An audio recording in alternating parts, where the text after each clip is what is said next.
இல்லங்க, தொண்டர்கள் மத்தியில ஒரு அதிருப்தியை ஏற்படுத்துச்சுன்னா எகைன் லாஸ் யாருக்கு? இப்போ நீங்க போன வாட்டி 6 சீட்டு வாங்கினாங்க, எத்தனை சீட்டு ஜெயிச்சாங்கன்னு ஒரு கேள்வியும் சேர்ந்து இருக்கிறதுல. இப்போ திருமாவளவன் அவர்களுக்கு விசிகவிற்கு அதிகமான சீட்ஸ் 6ல இருந்து 8 போகுது, இது 6ல இருந்து 5 போகுது. அதற்கு என்னன்னு அவங்களும் ஆய்வுக்கு உட்படுத்த வேண்டிய அவசியம் இருக்கிறது இல்ல நாங்க மறுபடியும் இல்ல முரண்டு பிடிக்க போறோம், நாங்க வந்து இந்த கூட்டணியில ஜெல் ஆகாது, எங்களுக்கு அதிருப்தி இருக்கு. பட் ஆனா அல்டிமேட் நோக்கம் என்பது எல்லாருக்கும் வெற்றி தானே. இந்த கூட்டணிங்கிறது 200க்கு மேல ஜெயிக்கணும்னு முதலமைச்சர் சொல்றாரு, அதே மாதிரி இந்த பக்கம் இருக்கிற தலைவரும் ஆசைப்படுறாரு.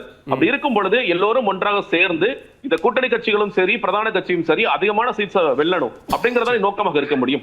அதிருப்தி குரல் கேட்கத்தான் செய்யும். அது மிக குறிப்பாக அவங்களுக்கு எப்ப பெரிய அதிருப்தி ஏற்பட்டுச்சுன்னா இது எல்லோருக்குமே பொதுவாக இந்த அதிருப்தி, இன்னும் சொல்ல திமுக அதிருப்தி இருக்கு.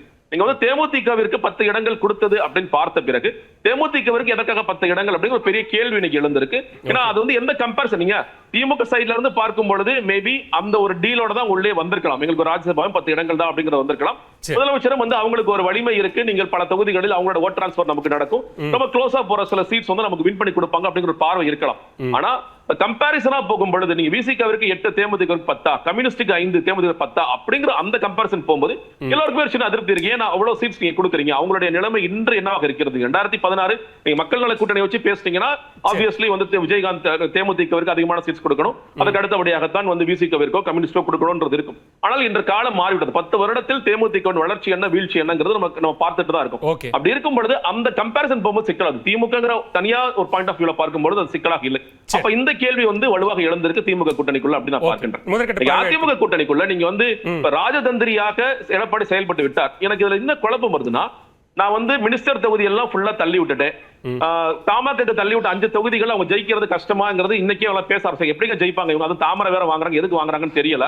அப்போ கூட்டணி கட்சியில இருக்கிற இப்ப வந்து 27 சீட்ஸ்ல மோஸ்ட்லி மினிஸ்டர் தொகுதி தள்ளி விட்டு பாஜக வந்து நிறைய தொகுதிகள் ஜெயிப்பதற்கான வாய்ப்புகள் இல்ல, பாமக வந்து நிறைய தொகுதியில் ஜெயிப்பதற்கான வாய்ப்பு இல்ல. இது ராஜதந்திரம்னு சொல்ல போறோமா? அப்ப என்டிஏ கூட்டணியாக நீங்க எத்தனை சீட்ஸ்? அப்ப எடப்பாடியோட பிளான் வந்து அதிமுக இல்ல. அதுதான் அக்னீஸ்வரன் என்ன கேக்குறாருன்னா, நீங்க அது அமைச்சர்களுடைய தொகுதிகள் முக்கிய தொகுதிகள் அப்படிங்கிறதுக்கு என்ன அளவுகோல் வைக்கிறீங்க அப்படின்னு கேக்குறாரு. என்னங்க இது, என்னங்க கேள்வி? அமைச்சர்கள்னாலே முக்கிய தொகுதி தாங்க. இப்போ முதல் வேட்பாளர் பட்டியல்ல எதற்காக எடப்பாடி பழனிசாமி முன்னாள் அமைச்சர்களோட பேர் அறிவிக்கிறாரு? உங்களுக்கு சீட்ஸ் இருக்கு என்ஷூர் பண்றாரு. பிளஸ் வந்து இப்போ ஒரு அமைச்சர் முன்னாள் அமைச்சருக்கு அறிவிக்கும் பொழுது உங்களோட தொகுதியை நீங்க பார்த்துக்கணும், பக்கத்து தொகுதியை நீங்க வேலை செய்யணும் அப்படிங்கறத சொல்லப்படாத விதி தானே. வேலுமணி, தங்கமணி, விஜயபாஸ்கர், கரூர் விஜயபாஸ்கர் நீங்க எல்லாரும் சேர்ந்து என்ன செய்யணும். இன்னும் சொல்ல போனா தோற்று போன அமைச்சர்களுக்கு வேற தொகுதி மாத்தி கொடுக்கிறார். அப்போ எங்களுடைய தளபதிகள் நீங்க தான். முதல் 27 பேர்ல அறிவிச்சிருக்கிறது எல்லாமே முக்கியமான நபர்கள். ஏன்? அவங்க எல்லாம் முன்னாள் அமைச்சர்களாக இருந்தவர்கள். அது வந்து எல்லாருக்கும் தெரிந்த ஒன்று தான். இதுல என்ன அவங்க முக்கியமா இவங்க முக்கியமாங்கிறது இது என்ன பேச்சுன்னு எனக்கு புரியல.